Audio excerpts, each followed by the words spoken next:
Well, what do we have here?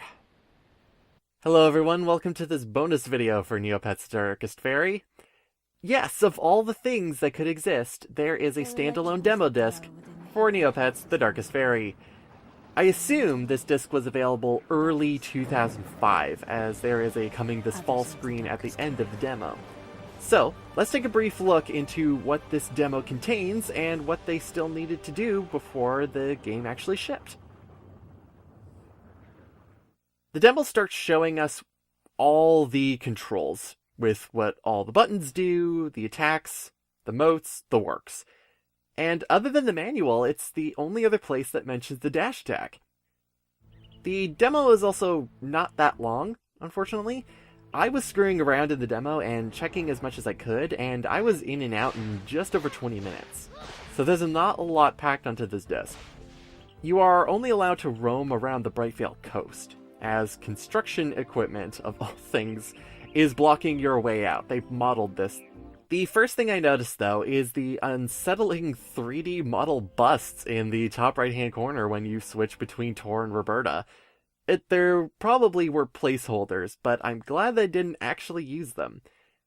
Font size is also smaller for some dialogue, titles, and when picking up neopoints, and most dialogue is in place for items, except for motes, which just have a stand-in dialogue. Speaking of dialogue, what is there to actually do in the demo? How do you finish it?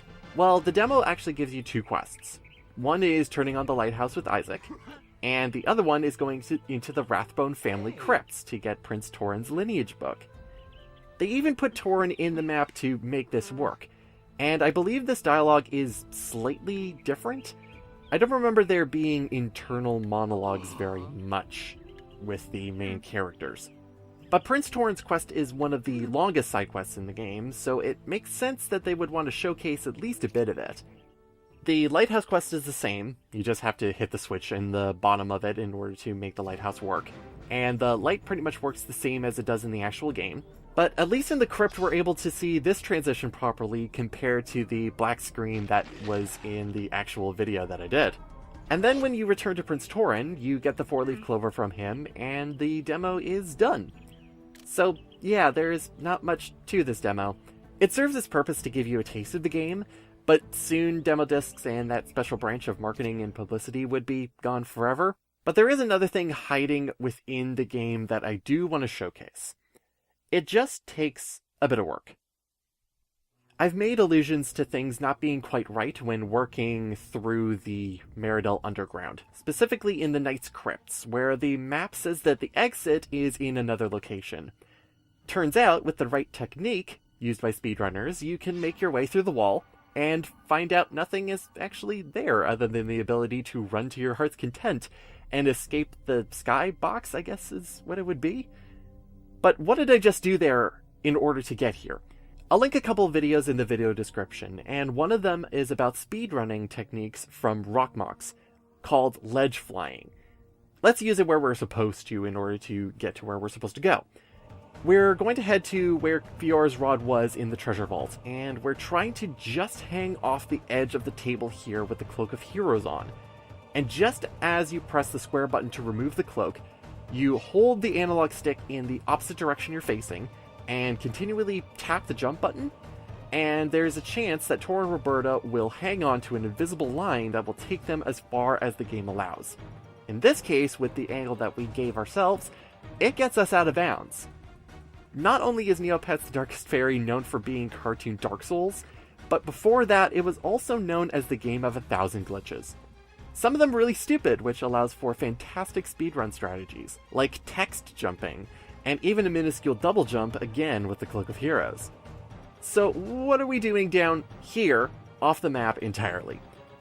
Well, you might notice as we change characters to get our camera back, there are objects off in the distance that are not part of the treasure vault map.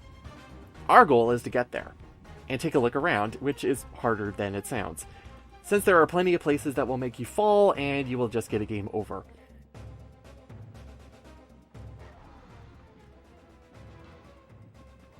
Our goal, which I will be showing through movement on the map screen, is to get around to the entryway into the treasure vault, which is inaccessible regularly. Using compass directions, going straight west-southwest is fairly reliable, and then you need to go south in a zigzag motion until you are just east of the entrance to the map that is shown on the map screen. According to another video by Mr. Monster 860, link in the video description, there are 3 loading triggers on the vault map, spawning you at the beginning, middle, or end of the map we're going to look at. This map being the Ancient Castle Spires. The Spires is an almost completed level of the Darkest Faerie that got scrapped at the last minute, resulting in restructuring the entire underground section. To me, what they were trying to do was follow the information from the Brightvale Library to a T, with multiple castles underneath the current Meridell castle.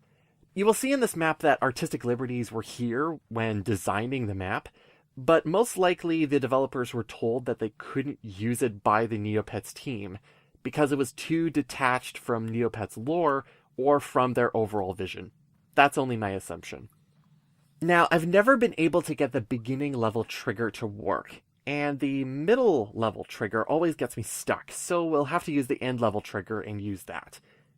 You'll want to check on the video from Mr. Monster 860 for the stuff I'm not able to show. The biggest problem I have with navigating the map is that some of the map is simply not finished or won't load properly, most of it at the end of the level.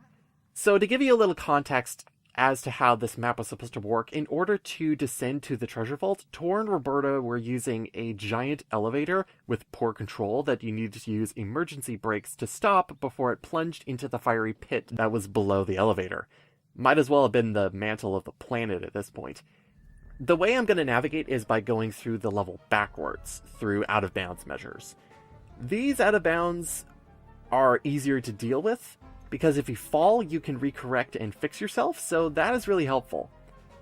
The spires also have variations of mechanics and obstacles exclusive to it, such as a trap area with pressure plates that activate spike walls, and buttons on walls you can press instead of levers. There's even a functioning save point down here that I was not going to dare use. There's also a hookshot maze that is just simply not finished, resulting in falling to most likely game over town. You'll also notice on the map of the spires that there are 15 treasure chests for this place. Not all of them are in place, of course, but you can still pick some of them up if you're able to get to the start of the level. Now, let's get to the meat of this place. The aesthetics. The Spires has such a distinct look from anywhere else in the game, and to me, carries the mood that the oubliettes set for me. Grim, dark, foreign, and possibly evil in another time in Meridell's life. You'll have to check the other video for what the Spires are like, because they seem to be designed to go one way, climbing one of the spires, traveling over the tops, and descending the second one. The climb of the first spire actually has magical purple lasers that you need to dodge, which were showcased in the game's official trailer, along with some other beta content like changes to certain NPCs, like the lighthouse keeper Isaac. Link in the video description. And beyond that, there's not much else to say about the spires. It's a really cool piece of cut content that is still available if you're willing to persevere the weird trip in order to get there, and gives a window into what the game could have been at a point in its development. So with that, thanks for watching everyone, and I hope to see you soon when we start Act 4. See you next time everyone.